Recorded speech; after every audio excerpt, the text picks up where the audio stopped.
bem, teoria dos conjuntos, aí um assunto base, né, e alicerce para vários outros, por isso a importância de você começar com o pé direito, vamos dizer assim, né, na parte de teoria. Vamos lá, começando ali, ó, em linhas gerais, descrição e representação de conjuntos, tá?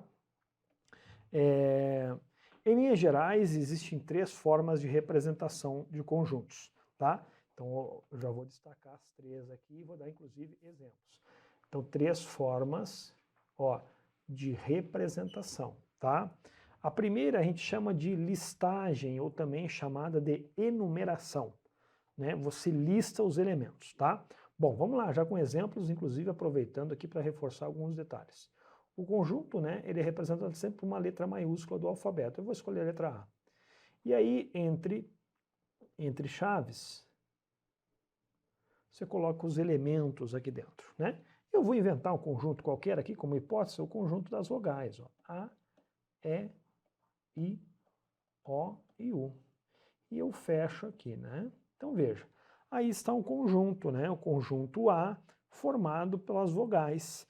O que vem entre as chaves são os que a gente chama de elementos, né?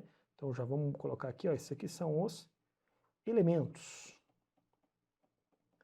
Então você percebe já que o conjunto A possui aí 5 elementos, tá? Muito bem.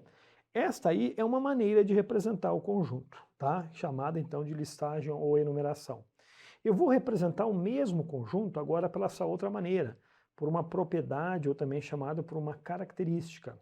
E aí eu represento esse conjunto de uma forma diferente, mas eu tenho que representar a mesma coisa. Então eu vou dizer assim, ó, que o conjunto A ele é definido o seguinte, ó, o seu elemento x, tal que ele segue uma regra, ó, que x é uma vogal. Então veja, o conjunto A, o elemento x, ele segue uma regra. Qual regra?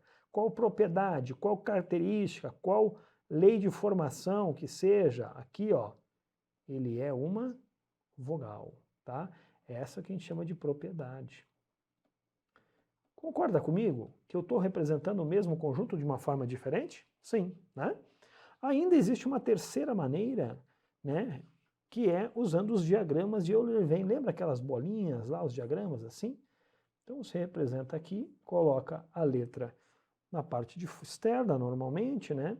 E dentro você posiciona os elementos, ó, A, E, I, O e U. Inclusive essa terceira forma é uma das muito utilizadas para resolver questões, tá? Então está aí, ó, as 3 maneiras agora para você, com um exemplo, né, de representação dos conjuntos. Muito bem, na sequência nós vamos ver agora algumas definições, né, que a gente chama de conjuntos notáveis, todas elas muito importantes, reforçando que nós estamos aqui, né, enfatizando a parte de teoria para que te dê um subsídio lá na frente, um alicerce bom para você não cair em armadilhas em questões. A primeira definição importante é o que? Conjunto vazio. O que é um conjunto vazio? É aquele conjunto que não possui elemento algum. Eu já vou destacando aqui, ó, as partes importantes. Ó. Ele não possui elemento. Tá? O conjunto vazio pode ser representado basicamente por 2 formas diferentes. Então está aqui as duas. Tá? Ou você representa o A, por exemplo, esse conjunto chamado de A, bolinha com risquinho, essa bem conhecida, ou entre chaves com nada ali dentro, tá certo? Então é as 2 maneiras aí, clássicas de representação de conjunto vazio. Muito bem. Vamos à próxima definição, que é o que é um conjunto unitário. O próprio nome já diz, né? É o conjunto no qual apenas um elemento, né, satisfaz as características apresentadas, aquela regra, né? Ou seja, em outras palavras, é o conjunto que só tem um elemento, né? Conjunto universo, que é muito falado em algumas questões. Esse conjunto possui todos os elementos possíveis, por isso o nome é universo. Por ser o mais amplo, sua representação é dada pela letra maiúscula U. Né? Muito comum a gente usar a letra U para representar o conjunto universo. Próxima definição. Conjunto finito. Né? O nome já está falando, tem um fim. É todo conjunto que possui uma quantidade limitada, aqui está a chave ó, da definição, de elemento. Tá? Existe uma quantidade limitada, 10, 15, 20. Ou seja, fazendo-se o processo de contagem desses elementos, chega-se ao fim, tá? E, em outras palavras, atrelado a esse conceito vem o conjunto infinito, né? Que é justamente o oposto, né? É todo conjunto que possui uma quantidade ilimitada de elementos. Ou seja, não se dá para contar, né? Não tem fim. Normalmente você representa por uma reticências, né? Vou até dar um exemplo aqui nesse caso. Conjunto A, por exemplo, poderia ser esse aqui, ó, formado pelos números inteiros e positivos, né? Assim, ó. Nessa primeira forma de representação, normalmente vem a reticências aqui, representando que existe uma quantidade infinita de elementos. Conjunto solução. Essa definição é muito utilizada, inclusive, lá quando você vai estudar as equações, né, ou até mesmo as inequações, onde você representa as soluções através de um conjunto solução. Também é chamado de conjunto verdade. Ó, aqui um sinônimo. É o conjunto das respostas, olha como eu disse, ó, soluções de um problema dado. Sua representação é dada pela letra S, né? Então lembra lá quando você resolve às vezes questões de equações que você, o conjunto solução. Aí você coloca às vezes os valores aqui, por exemplo, né? 2 e 3 seriam as raízes, por exemplo, de uma equação de segundo grau, aí por hipótese, né? Então conjunto solução é o conjunto que os elementos, eles são as soluções de um problema qualquer. Aí esse problema pode ser de várias formas, né? Okay? Então os elementos são as soluções de um problema. Aí esse conjunto é chamado de conjunto solução ou também conjunto verdade. Essa definição é muito importante, olha como enfatizando o que eu tinha dito no início dessa aula, que às vezes, né, lá na frente, um outro assunto, o aluno esquece ou não lembra de algumas definições e acaba perdendo uma questão ou outra por falha de definição. E essa palavra disjuntos, ela aparece muito em algumas questões e muitos alunos acabam se confundindo por não saber o que significa, pois agora não é o seu caso. Dois conjuntos são ditos disjuntos, olha só, está aqui a palavra, quando não possuem interseção, ou seja, não existe elemento em comum, né? Vou até dar um exemplo aqui, ó.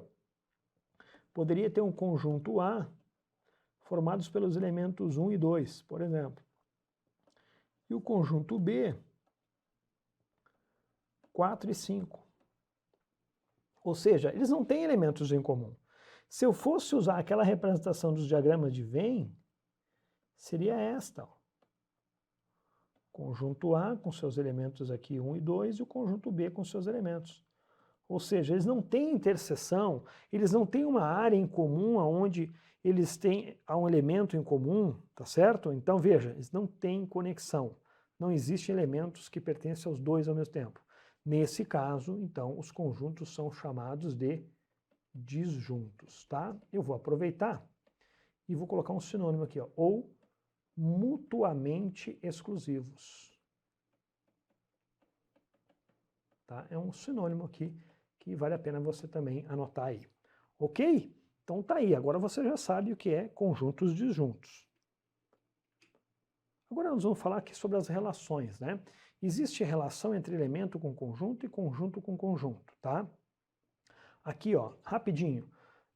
A primeira informação, né, então a primeira relação, que é aqui enfatizada, ó, essa aqui, ó, elemento com conjunto, ela é usada esses símbolos aqui, ó, para representar, tá? E existe uma situação de você relacionar conjunto com conjunto. E aí os símbolos são esses aqui de baixo. Aqui nesse quadro eu representei para você os principais, né? O principal aí da relação, eu vou até me permitir colocar em cores distintas aqui para você já ir associando melhor, né? Ó, vou colocar em vermelho aqui, tá? Essa relação aqui, ok? Muito bem. Então vamos na primeira relação, elemento com conjunto? Quais são os símbolos que você vai ter que guardar para usar nesta relação? São esses dois aqui, ó. É o pertence, que está aqui, e o não pertence. Tá? Para que servem esses símbolos? Para serem usados nessa relação. Vejamos aqui um exemplo. São as famosas relações de pertinência. Pertinência, porque recorre ao quê? De pertence e não pertence. Para que mesmo que servem esses símbolos? Para serem usados na relação de elemento com conjunto. E aqui temos um exemplo, ó. Dado o conjunto A formado pelos elementos 1, 2 e 6. Tá aqui o conjunto A. E aí eu tenho situações aqui onde você tem que usar esses símbolos, pertence ou não pertence. É muito fácil. Então, nessa primeira coluna, eu tenho aqui listado para vocês elementos, né? Os elementos aqui nessa primeira coluna. E nessa segunda, o conjunto, né? Que ora pode ser representado assim ou de outra maneira que você vai ver ali. Muito bem. Então, nesta relação de elemento com conjunto, eu só posso utilizar os sinais de pertinência. Então vamos lá, o número 1, o elemento 1, ele pertence, está dentro do conjunto A? Está, você está vendo aqui então, ó, ele pertence. O 2 pertence? Também pertence. Então está aqui, ó, 2 pertence ao conjunto A. Veja agora o próximo exemplo, o 7 pertence? Não, né? Ele não está lá dentro do conjunto, então eu falo que o 7 não pertence ao conjunto A. E olha esse último exemplo, eu falei que 6 pertence a esse conjunto 1, 2 e 6, que é o próprio conjunto A, é só uma outra forma de representar, né? E o 6 você viu ali que pertence, tá? Então, muito fácil de relacionar. O problema é quando você confunde com esta relação aqui agora que nós vamos listar, ó. Essa aqui, eu vou até apagar aqui para não confundir, ó. Agora eu vou enfatizar essa segunda relação aqui, ó. A relação de conjunto com conjunto. Tá vendo esse símbolo aqui, ó? Está contido? Tá vendo? Eu vou propositalmente jogar ele aqui, ó.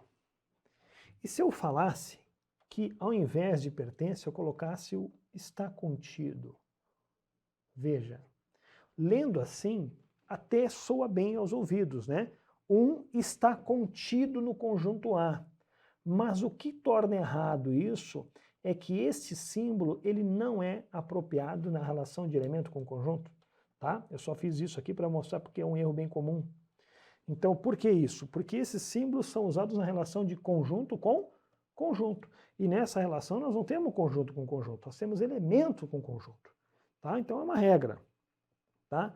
Então está aqui, ó, está contido, não está contido, contém e não contém. Cuidado para não confundir, tá? Beleza? Então está aí os símbolos utilizados na relação de conjunto com conjunto. Vejamos esses exemplos aí. Aqui está preenchido, só vamos entender o porquê. Esse conjunto, aqui ó, na primeira coluna, em todos os exemplos eu tenho conjuntos. E aqui também eu tenho conjuntos. É só uma forma diferente de representar, nessa denumeração que nós já vimos lá no início. Muito bem. Está certa essa relação? Sim, né? Porque o conjunto aqui, 2 e 5, está contido dentro desse da direita. Por quê? Porque esses elementos que pertencem ao conjunto da esquerda também pertencem ao conjunto da direita. É como se um tivesse dentro do outro. Se eu fosse usar os diagramas de Venn para representar, seria o seguinte, ó.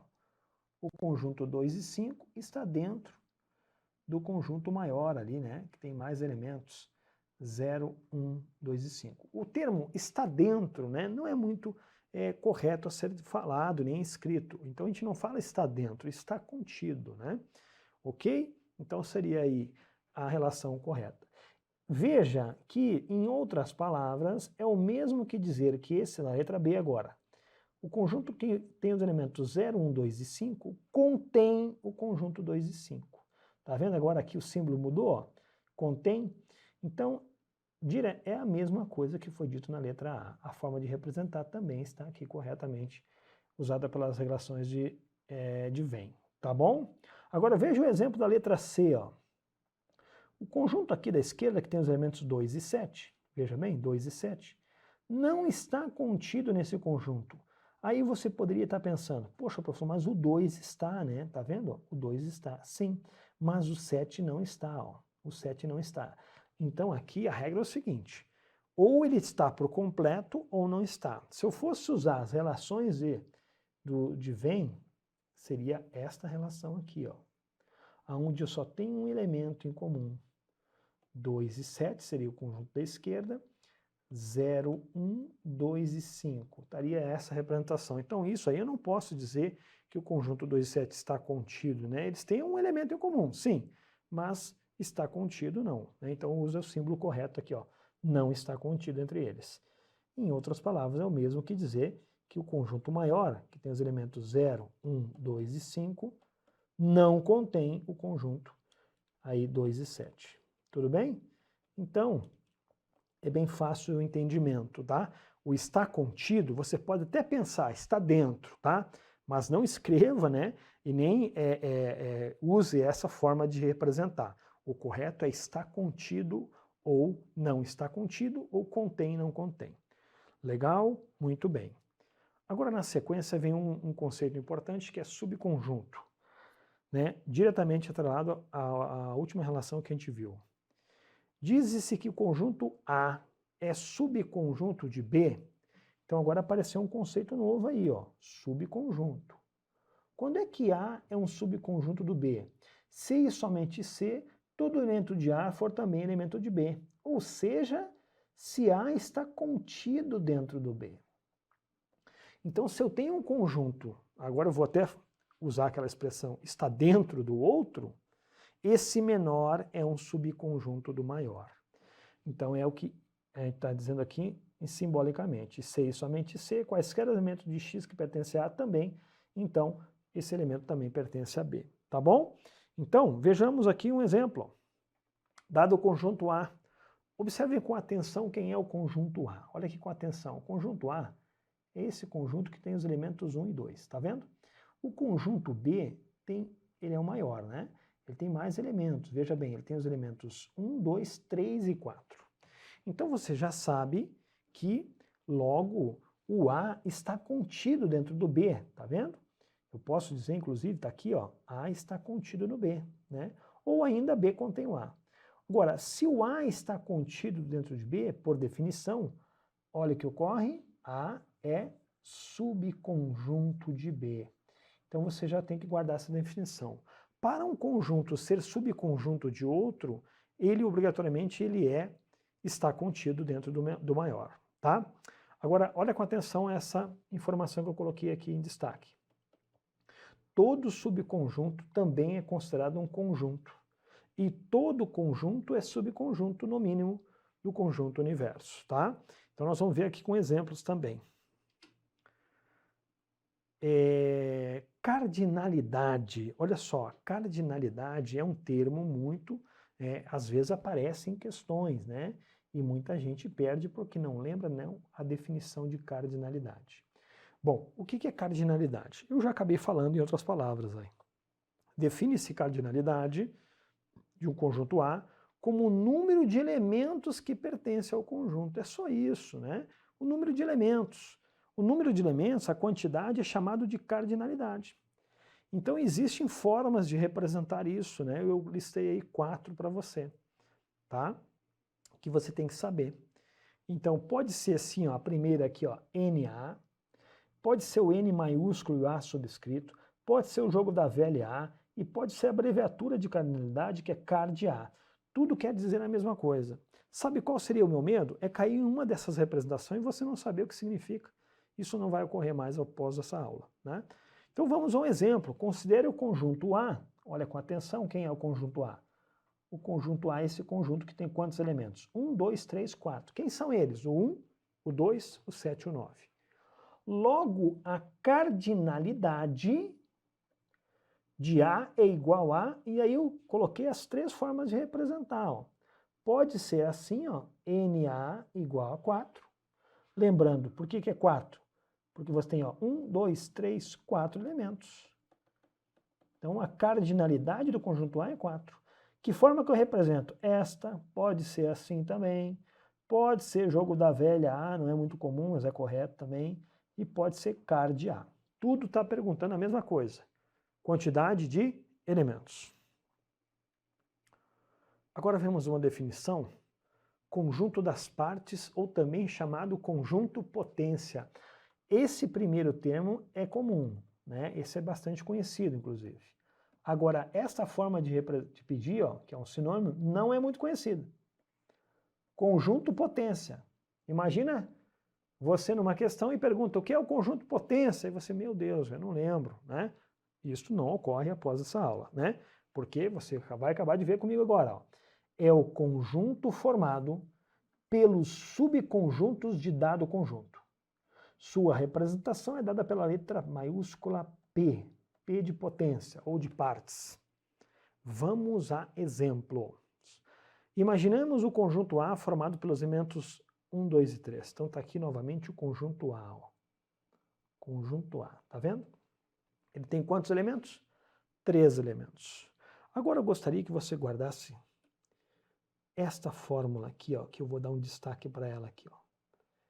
Esta fórmula é o segredo para muitas questões.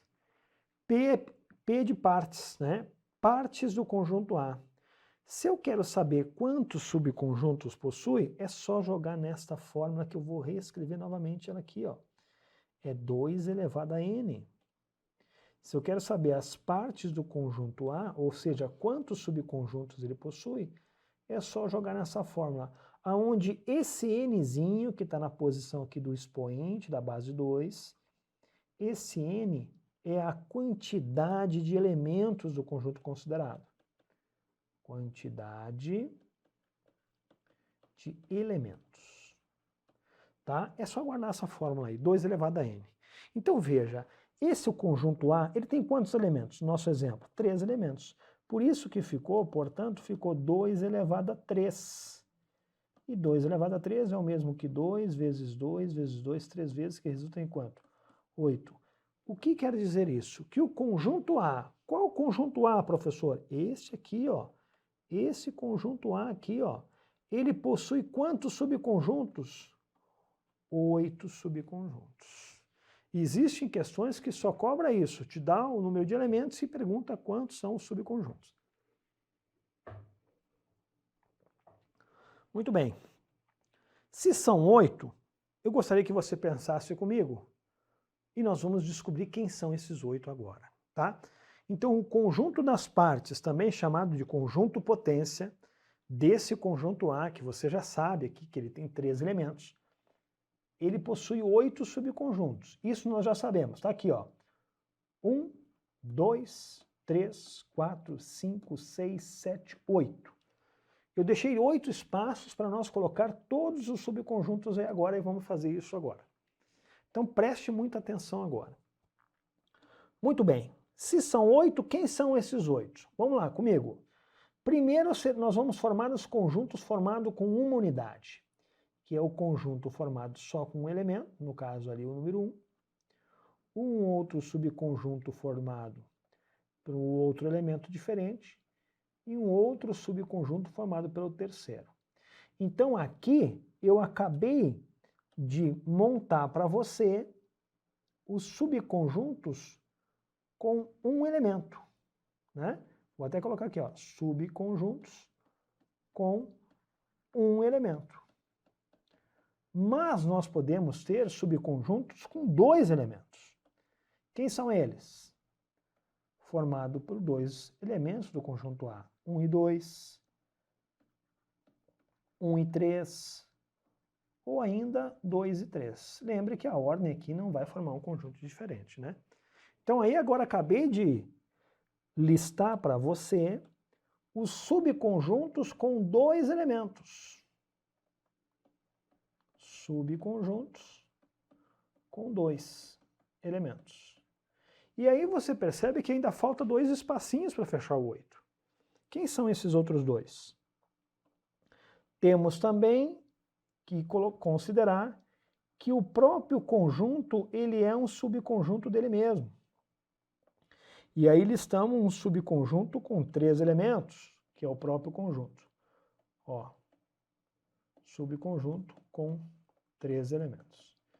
E ainda falta um espaço. E quem seria este? Seria o conjunto vazio, que eu vou representar dessa forma. Aí, ó. Esse é o conjunto com subconjunto, ó, com 0 elementos, ou nenhum, né? Elementos. Então, um conjunto que possui 3 elementos, ele vai ter nas conjunto das partes com 1 elemento, com 2 elementos, com 3 elementos e com nenhum elemento. Tá? E existem questões que cobram a quantidade de subconjuntos com discriminada dessa forma aí. Tá vendo só que legal? Então tá aí os 8 subconjuntos. Desta imagem, nós tiramos algumas definições importantes. Quais são? O conjunto, ele é subconjunto dele mesmo. Tá vendo aqui, ó? O próprio conjunto, ele é subconjunto dele mesmo. Isso é verdade, tá aqui, ó. Outra informação importante.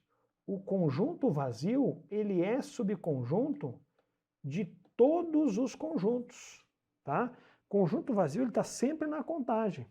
Ele é, sim, sempre um subconjunto de um conjunto qualquer, tá certo? Então está aí. E a quantidade é 2 elevado a n, e n é o número de elementos. Legal? Muito bem. Agora vamos praticar com algumas questões. Já é o suficiente para você agora aí brilhar nas questões que vem agora. Vamos à primeira. Indique quantos são os subconjuntos do conjunto 1, 2, 3, 4. Ora, acabamos de ver, essa é fácil, hein? O número de quantos são os subconjuntos desse conjunto. Quantos elementos ele tem? 4 elementos. Só contar, né? Bom, para saber o número de subconjuntos, eu uso a expressão 2 elevado a n, onde n é o número de elementos, então fica 2 elevado a 4, e 2 elevado a 4 é 2 vezes 2 vezes 2, 4 vezes. E isso resulta em 16. Portanto, a resposta é a letra E. O número de subconjuntos, ou a quantidade desse conjunto 1, 2, 3, 4, que possui 4 elementos, são 16 subconjuntos. Né? Veja como fica fácil quando você sabe da fórmula. Essa questão também é muito legal. Seja o conjunto A formado pelos elementos 1, 2, 3, vai até o 12. O conjunto dos números naturais entre 1 e 12. O número de subconjuntos de A com pelo menos 2 elementos. Olha agora, cuidado com essa expressãozinha aqui, essa locução adverbial, que cobra uma quantidade, ó, pelo menos 2 elementos, tá? Vamos lá, vamos por partes. Quantos elementos possui o conjunto A? Possui 12 elementos. Ok? 12 elementos. Muito bem. Para encontrar essa quantidade, pela expressão, a gente vai usar um conceito aqui, né, de complementar. Bom, essa expressão, pelo menos 2 elementos, porque, aliás, esse conjunto que possui 12 elementos, ele tem subconjunto com 1 elemento, com 2, com 3, com 4, com 5, com 6, com 7, até com 12 elementos. Ele quer saber a quantidade com pelo menos 2. O pelo menos 2 serve 2, mas tem que ser no mínimo 2. Pode ser nessa contagem aí, tem que estar envolvido 3, 4, 5, até todos, né? Bom, eu posso pensar o seguinte. Pelo menos 2, se eu pegar o total de subconjuntos e subtrair deste total os subconjuntos com um elemento e também subtrair o subconjunto com 0 elementos, o que me sobra desse total é o pelo menos 2. Então vamos aí com esse conceito muito utilizado para resolver questões dessa natureza. O total de subconjuntos é 2 elevado a n. Né? Aonde eu vou até inclusive substituir aqui, ó, o n é a quantidade de elementos, 2 elevado a 12, menos o número de subconjuntos com um elemento é justamente a quantidade de elementos do conjunto, que são 12. Né? Então, haverá 12 subconjuntos com um elemento, cada um deles com um elemento distinto, e menos o número de subconjuntos com 0 elementos, só temos um, que é o conjunto vazio, é uma possibilidade. Então basta aí você resolver essa expressãozinha agora aí e tá feito, né? Bom, 2 elevado a 12 é 2 vezes 2 vezes 2, 12 vezes, isso resulta em 4.096. Menos 12, menos 1. Então a resposta fica 4.083. Tá? Vejam só, dos 4.096 subconjuntos, somente 4.083 tem pelo menos 2 elementos. Somente não, né? Quase todos, né? Então está aí a resposta na letra A. Uma excelente questão aí que você tem que lembrar daqueles conceitos que já falamos. Próxima questão interessante fala o seguinte. Se o conjunto A possui 1024 subconjuntos, então o cardinal de A, olha aí, ó, olha aí a questão cobrando o conceito de cardinalidade, ó. Meu Deus, mas o que é o cardinal? É a quantidade de elementos. Então, nesse estilo de questão, ou ele vai te dar o número de elementos e perguntar o número de subconjuntos, ou o contrário, ele te dá o total de subconjuntos e quer saber, então, o número de elementos que gerou, tá? Muito bem, se você lembrar, a expressão é 2 elevado a n. Essa quantidade n produziu 1024 subconjuntos. Eu preciso descobrir quem é esse expoente. Aqui, uma velha estratégia que é decompor em fatores primos esse 1024, e ele resulta em 2 elevado a 10.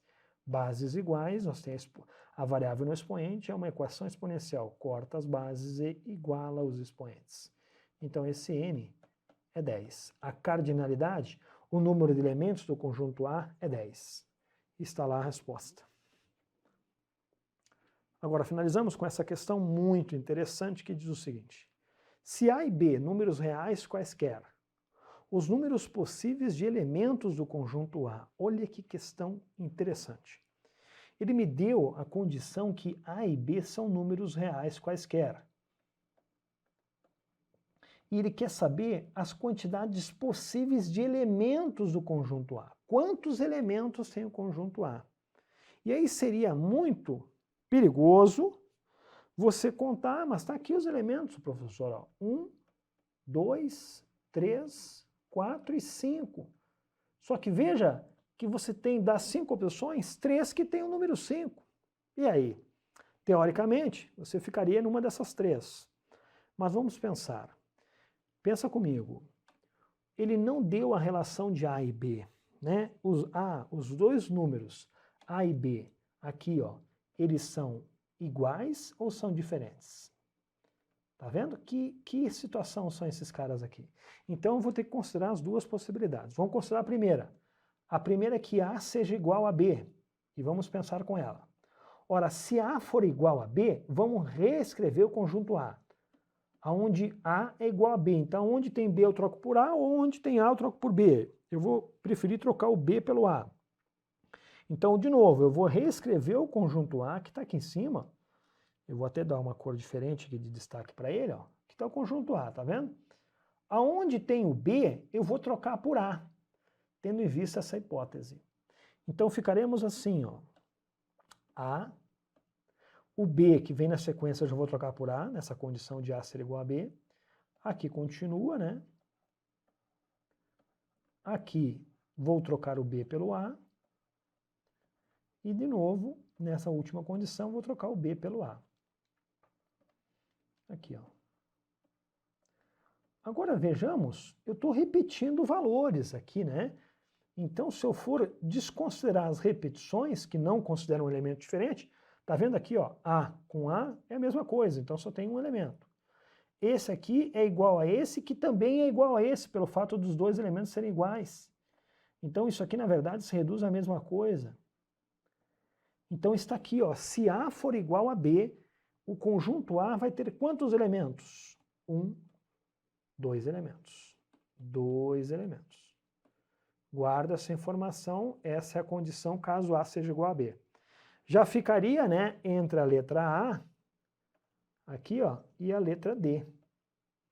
Agora, vejamos a segunda hipótese, onde A é diferente de B, porque no enunciado não citou.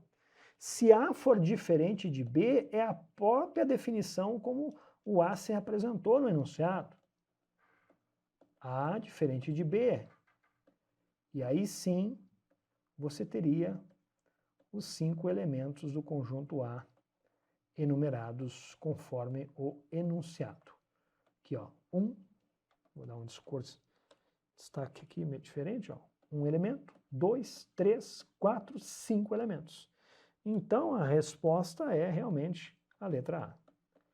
5 elementos.